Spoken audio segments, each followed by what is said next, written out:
watching a film with friends, missing VHS videotape repeating.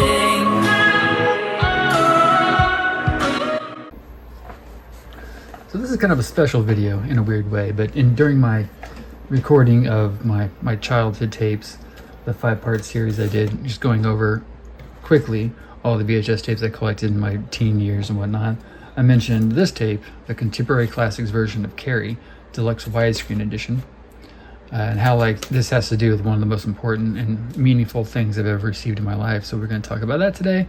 So it involves this, but not really this, but sort of that. And it is this.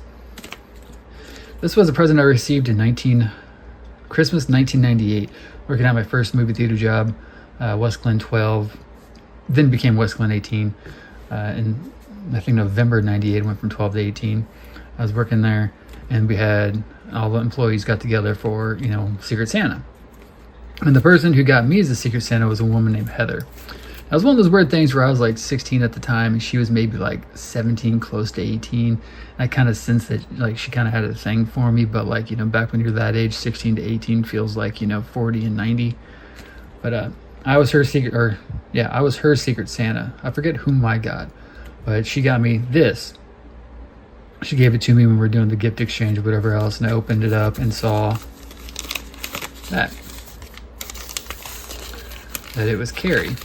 Now, I know it's the same as that copy. Then again, I don't know if this one's actually widescreen. So, what's funny is I saw it, and I didn't want to tell her, oh, damn, I already have it. Because I did, in fact, already have it.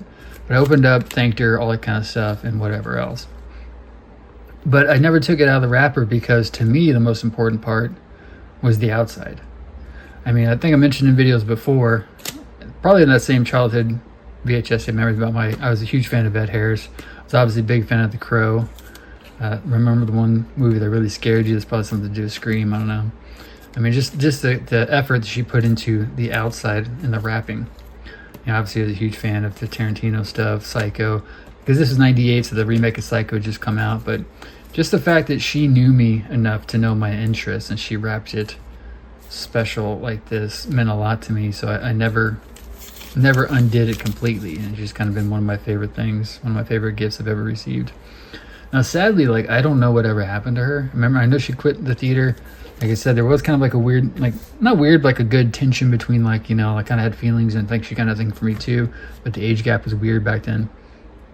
But I don't know, I don't remember what her last name was. I just remember her name was Heather, and like, remember they talking about how she had Huntington, so I don't even know if she's still alive anymore, so that's unfortunate, and not to put a bummer on this video, but just, like I said, I already had it, so that's one thing.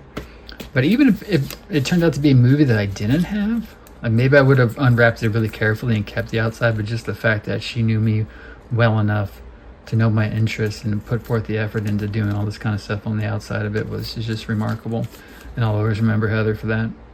Hopefully she's alive and well, but I don't know. I started that job in February '98, so this would have been Christmas, so 10 months later. And she was kind of like a lead supervisor type person for the ushers. But, I don't know. I really enjoy this. It means a lot to me.